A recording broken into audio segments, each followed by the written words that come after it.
Yeah! What up, baby?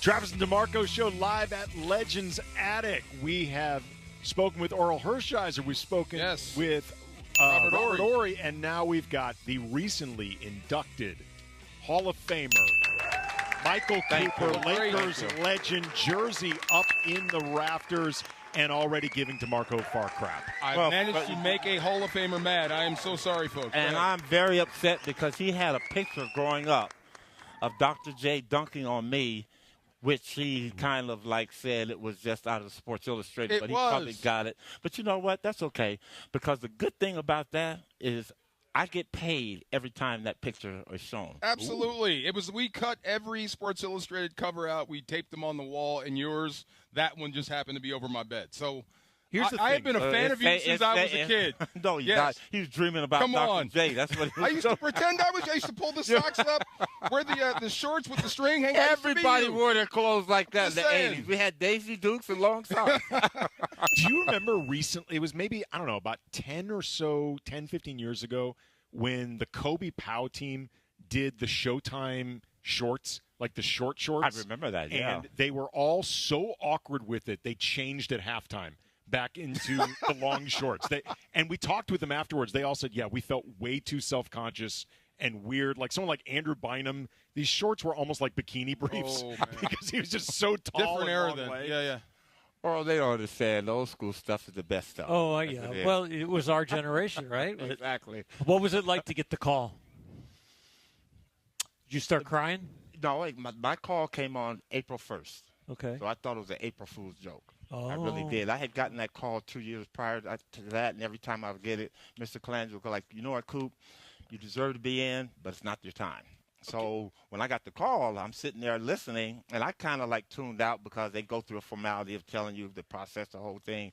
And then he goes, and my wife is sitting there with me, and I have my phone on speaker, and he's going, you know what, Coop, congratulations, you got in.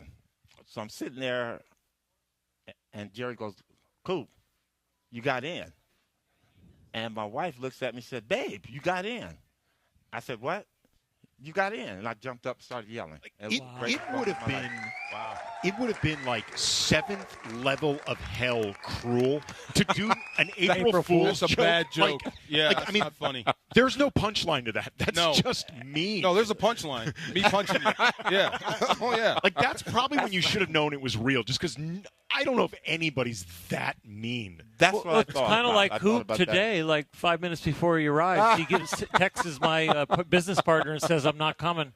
And then we start, like, turning away people. But that's funny. Refunding their money. Theoretically funny. Yeah. Wow. That's an everyday joke. But the joke on April Fool's is like a worldwide thing. So, yeah. But you know what? It turned out Was to be there a camera in your house getting the reaction? No. So you didn't really know. It wasn't, like, set up. No, it wasn't. Wow. But I'm very, very humbled and appreciative. And you don't have to be humble. You deserve it. Second greatest thing that ever happened to me, Oral. What's the first? First is the Lakers retiring my jersey. That there came out of the blue. You know, the Hall of Fame, you kind of know about it. You get on the ballot. You don't get in this year. You don't get in that year. But the Lakers coming up with that one. Well, here's the thing, though, and I'm not just saying this. Like, I can show you a piece that I wrote in The Athletic in 2020. Like, the idea of if the Lakers had a ring of honor, who would be in it? Because the Lakers have this standard of you have to be in the Hall of Fame to retire the jersey. And you are always the person that we would hear about most in terms of the Lakers should make an exception. Like, fans wanted Michael Cooper's jersey in the rafters. Like, I'm not saying that because you're here. Like, heard this constantly. And, you know, guys like you and Ori and Scott, you know, Byron and Derek Fisher, like, you were the guys that I think fans recognized. I know they're not in the Hall, but they meant so much to this organization. We want to see them honored. So, and you know, those role players on the team. You know, obviously you see, you know, Magic, Worthy, Kareem, those guys are going to get in and get their jersey hung. But the players that kind of like fly below the radar, that's why I was very honored about the Hall of Fame call this year, because once I saw Ben Wallace and Dennis Rodman get in, I figured, okay, maybe I had a chance. But the Ring of Honor would be great. You know what? I'm as much as I hate them, the Boston Celtics, I do not like that organization. I don't like that team. But they do one thing that I'm very, very jealous of? Yeah, very jealous, is that they have a flag. They don't necessarily have to have that jersey up there, but they got a flag hanging up for all those players that helped win championships. And I think the Lakers should do that because you know what? Derek Fisher, another great player. Those are people that help contribute to a championship team. Yeah, absolutely. Like Robert Horry has indelible moments in those championships. Derek Fisher, Scott, Kurt Rambis. Like, there are a lot of guys who make this happen. Like, most recently, Danny Green, Kentavious Caldwell-Pope, Alex Caruso. Like, those guys all made a tangible difference where the stars may be the thing that puts it over the top, but you don't get near the top without the role players. Exactly. You know, did you hear Robert Horry's interview with us? No, I did not. When he was talking about his rings and the Hall of Fame, and he said that growing up he never wanted to be in the Hall of Fame, but he would have liked it. But what was more special, or what would have made it more special, was the Lakers dropping his jersey. And just what does that mean to you, this franchise, the Lakers dropping your jersey? You said that was the first thing, the first best thing. Talk about that a little bit. Well, for me, the criteria, and knowing Jerry West when he was with the Laker organization, he used to always say, you know what, the only way you get your number up there is you had to have been an all-star and you had to be in an all-NBA team, first or second. So for the Lakers to kind of do this, and again, Jeannie Buss now leading the organization into the future, is able to do things like that, that's the thing that is impressive for me. So look for Robert Horry. I expect to see Robert on the Hall of Fame ballot very, very soon. And if that happens, then his jersey will get dropped. So because Robert was a significant piece of what the Lakers were doing as far as winning championships with the teams he was with. The last time I saw you, you were taking some people through the paces on the floor at Crypto. And you stopped the whole practice and said, remember where you are and who played down here. And everybody's demeanor changed because you realize this is for the special. You're down here because of what does that mean to play in Crypto on that floor? Well, first of all, it's the house that Kobe built, and that in itself is special. But again, the Laker organization, coming from where we came from in Inglewood, City of Champions, the Great Western Forum, I never had an opportunity to play in Crypto. But again, the legacy that we laid, blood, sweat, and skin on the floor transfers over to that. So for the people to come there, you know, to me, they're standing on hollow ground. And that's ground, and I mean, Oral can talk about Dodger Stadium, how it is to play on that field. But when you got come there, all the people, Jerry West, Elgin Baylor, Gail Goodrich, Wilt Chamberlain, just to name a few, along with the people in the 80s and the 90s, it's a special place to be. Big time. Place to be standing. You actually said the word Boston. Robert said that green team. Well, reason why I can say Boston, because you have to give them respect. Okay. There's an old saying, iron sharpens iron. Yes. And without the Boston Celtics, we probably would not have won as many championships as we did because they kept us sharp every year. They kept us focused every year. I wish you can get this current group of Lakers to feel that same way about Boston. Maybe they do. How do you think that rivalry goes now? Now that Boston is built and looks like they might be in the finals again. Well, I think the rivalry's going to always be there. Yeah. Because I think the fans, they are reliving in the past and they kind of want to bring it to the future. Are the Lakers primed to beat Boston this year or meet them? Probably not. I think my goal for the Lakers is this would be a great season if they got to the Western Conference Finals. If that happens and they win, then the other part will become a reality.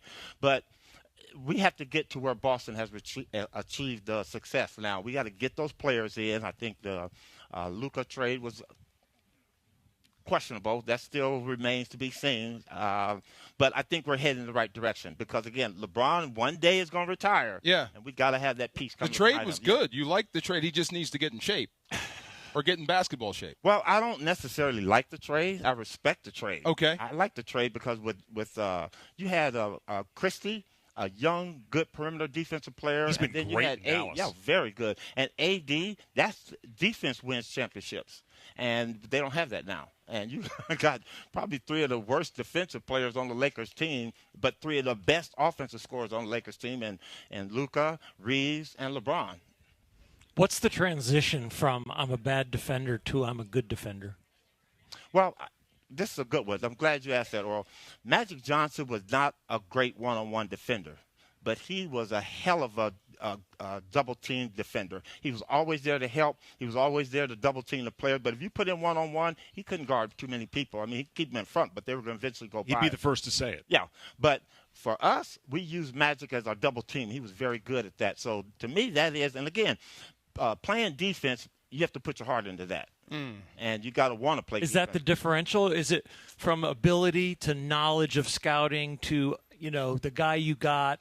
Is it really the heart and soul of every time down the floor, I've got to concentrate on this? Yeah, you have to. And it's just like Steph Curry. You got to concentrate to be a great shooter. Everybody's not born to shoot the basketball. He is. But other people that want to shoot, for me, I had to go out and shoot 500-600 shots a day to become a decent offensive scorer. But for defense, you have to want to do it. You have to concentrate on it, attention to detail, look at the scouting report, and player personnel. Robert talked about on the offensive side how footwork was so important in basketball. Don't look at this, don't look at this, look at the footwork. Defense? Same thing. Footwork is very important, staying down low and then focusing. Some people tell you, look at the numbers, look at the chin, look at the ball. I say just look at that person's belly button because he ain't going to go anywhere without that. When I played high school football, that was the thing they always told us. Belly button don't move. Yeah, you can't fake belly button motion. Like wherever the body goes, the belly button will go with it. So unless you're Barry Sanders. Well, I mean, there's always an exception that proves a rule. One or two. Was that one of your? And unless you're like a Dr. J, the poster he had. Stop! Come on, J, man. He kept raising it up. His belly button kept going higher. And I higher. was your fan. I didn't care less about him. You were on the cover. You gonna feel You were this on the the cover whole of time SI. Here's the thing that I want to give credit to Coop and everybody who has ever posterized over the course of their career. It takes cojones to go up there to actually try to challenge the thing. All the people who were ever posterized or dunked on, however you want to put it, had the balls to go try to stop it. I'll tell you this. Yeah. Marcus, had I been able to get up and get turned around, it would have been the greatest block of all time. That's what I was thinking. But he caught me like this, and I didn't have enough time to turn and get my right hand. But and look, in my memory, you blocked it. There. How about that? No, it doesn't work, but everybody knows it dunked on me. But what I'm going to say is this, if you're going to get dunked on, you might as well get dunked on by the best. Amen to that. Scrub. Yes. And in an iconic moment, like you are going to be remembered in that moment. I know you're on the wrong end of it. No. But it's greatness. Like it's a great moment. Like it wasn't just an everyday This is like, dunk. Oral, you're so good. You gave up a home run to Mark McGwire and then won the championship for them. Oh, my gosh. And how about that one that Bonds hit off of you? That was fantastic. I then we got Dr. J dunking on Coop. Oral is pitching a great game. Wow, and that Andy, one thank pitch you so much for bringing that up. Come on. Do you want me to just lay into Coop about how this happened? No, I'm trying to spin it, man. There you go. Well, to spin it like this, you have I don't to be care good about enough the to dunk. be there. I got more championships than Dr. J. Oh, boy. Okay, There it is. Spin Mike, doctor. drop. I knew those guys right there were like that. There you go. And he's talking to you about the poster, but you got his name wrong on purpose, right? Because it's not DeMarcus, it's DeMarco. That's your influence again. See, you did this. Yes. Awesome. I love it. I love the fact that the defensive side is being recognized and honored. I really do. Because that is a big part of winning. It seems like the offensive guys, the points always went out. Which superstar on the team when you played appreciated your defense where you knew like they weren't just off in their own world scoring points and being the superstar doing interviews that actually like Coop, thank you so much. I think all my teammates were very appreciative of my defense. I thought Kareem, Magic, and Worthy. Because you know what? You can want to guard anybody you want, but sometime they're going to get by you. And them guys are always back there behind me to kind of fill that gap. When your number was retired, the ceremony at Crypto, and all those guys showed up. There were players from other eras too, but like the Showtime group, I've said this before, like I immediately wanted them to retire Byron's number just because I want to get you guys back together. Like every time you guys get together, like that is unfakeable love. Like it's awesome to watch. And I say this as somebody that grew up in St. Louis. I was not in LA when Showtime happened. Like I knew about it largely just from a distance. But I can feel that love. Like that's amazing to see just how tight you guys still truly are. You know what? Before that, the thing that touched me, and everybody on the team knows I'm a crybaby. I'll cry if you're a sensitive guy. But the Hall of Fame, we broke a record for my induction having the most players come. I had 13 players there. Wow. That came from all the teams that I played with were back there for me. So that love is true. It's connected. When we see each other to this day, it's like we don't miss a beat. You know, I look at Kareem, and I don't see Magic bald head and a little bit heavier and us a little older. I see us from back in the day. We have hair. We're a lot slimmer, young. Yeah, I mean, like when you guys all went to Hawaii together, Yep. like, and you know, they documented it for Spectrum Sportsnet. Like, it was genuinely touching. Like, it didn't feel like content for a Laker channel. Like, it felt genuinely touching and real. Like, it's awesome to watch you guys in. You only saw a small portion of that because a lot of the things we didn't want shown, but we had a wonderful time there. You know, Magic is a big bid whist player, so in the evening we had tables, domino tables, music. I mean, it was just like we were young again. I ached a little bit in the morning because we're not. Who's the best? But it was I know what you mean. No, when you get with the guys, man, it brings out that youthfulness in you that you once had. Yeah, who's the best domino player? Well, it's a toss-up between Byron Scott and myself. Byron is pretty good. Byron, it is the phrase, this guy looks like he could still play, gets thrown around loosely. Byron really looks like he could still play. He's 64 years old. He's a rock. Yeah. It's amazing how well he's Byron is one of those guys that's pretty good at anything when he puts his mind to it. He's an excellent golfer now. Magic is the best bid card player, bid whist. Magic loves cards, and that's his thing. Michael Thompson, probably the best tennis player on the team, but McAdoo would argue about that, Bob McAdoo. So everybody was pretty much ingrained in a lot of things, but, yeah, we still keep it going. Yeah, and you know what? I want to get this out there. Fiona asked, what was a song that I used to listen to growing up? And it was Earth, Wind, and Fire, Boogie Wonderland. Boogie Wonderland. Now, if they were to play that, would you dance with me? Let's go. No. Right. No. Dance. Not dance with me, but dance with me. If they play it, I'll dance alongside of you. Along, Yeah, okay. there you go. Yeah, absolutely. That was the cut back in the day. Did any of those guys ever show up to Showtime games? Like, did you ever get to entertain Earth, Wind, and Fire? Yeah. Maurice White? Philip Bailey. Philip Bailey. He comes. Yeah. He's a big Laker fan. Every time I go, my wife is in love with Earth, Wind, and Fire, so we go to their concert. Every time. There you go. Hey, come on, everybody now, come on. Hey, I just had hip replacement. Sit down, Oral. There you go. Wave your hands in the air. Yeah. There we go. Like you don't care. Yes. Oh my goodness. But Song defined an era. I love this. telling you. Yeah. Music Twitter, like the music geeks on Twitter, I will see like a recurrent question: who is the greatest American band ever? They have and to like be it up can't there. be something like Bruce Springsteen and the E Street Band, because like that was basically a Bruce Springsteen solo act, Exactly. like Prince and the Revolution. It's got to be like a band. Earth, Wind, and Fire is on the short list of, I think, real contenders because they were incredibly popular, incredibly talented, sold bazillions of albums. The influence, they were amazing. How many shows you get to? I have been. We go to, well, like I said, my wife, she's from Sweden, so she loves Earth, Wind. We go at least twice a year. To go see him? Yeah. Okay. Yeah. still The put on last a time good we show? saw them, we went to the Forum in Inglewood. They were there with Lionel Richie.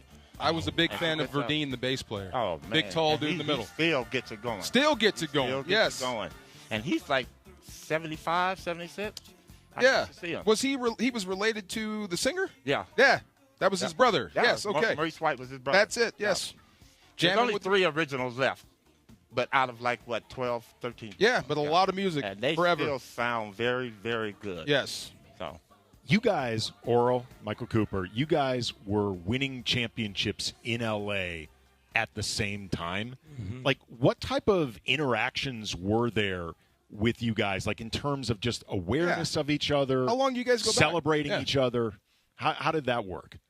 I was so consumed with my career that I knew the Lakers are doing their thing and Coop and Magic and everybody are doing their thing. So you just watch it. But to take time to go to games to do different things, it's like, no, I got to do this primary thing, which is called the Dodgers.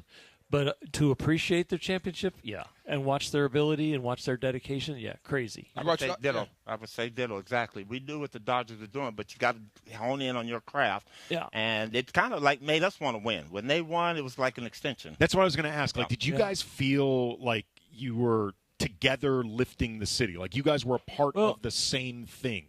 It became a city of you are nobody unless you're a champion. Yep. You know, and you have to win. If you UCLA, if you're USC, if you're the Lakers, if you're the Dodgers, if you're the Rams, whoever you are, you better have a world championship, or you're not part of the city at the top. No one's going to talk about you. Yeah, No, I can't believe you there's guys too many didn't. champions. A city of champions. You didn't cross once at a restaurant at somewhere somehow. When did you first meet? It's maybe 4 or 5 years ago. Maybe TV, or we did a talk show. I believe so. Yeah, at the Comedy House. Yeah, at the Ice House in Pasadena. Yep, there it is. Yep, we did that. But that might have been the first time, other than admiring each other from afar. Were you starstruck when you saw him? No. I always like Hey, let's not get into that subject. I love his new commercial that he got out. Did you see some of the stuff he No. did? Oh, the Rotolo show. Yeah. Oh, yes, I have. Well, he brought up the dancing, but I didn't want to bring up my dance. Those commercials are Awesome. absolutely Aren't they? delightful. Rotolo Chevrolet in Fontana, Capozio Buick GMC in Victorville. Come on out. See what all the fun's all about. But Watch us dance. Your willingness to lean into the dancing, the ridiculousness of it all. My it's public awesome. persona was a little bit more straight-laced, and now people that I'm retired, That's I'm what able makes to now it great. show, Yeah. what I When you what first really started is dancing, inside. I fell off my couch because I know her. I said, that is not my God, Earl. don't get hurt. And he just went through it.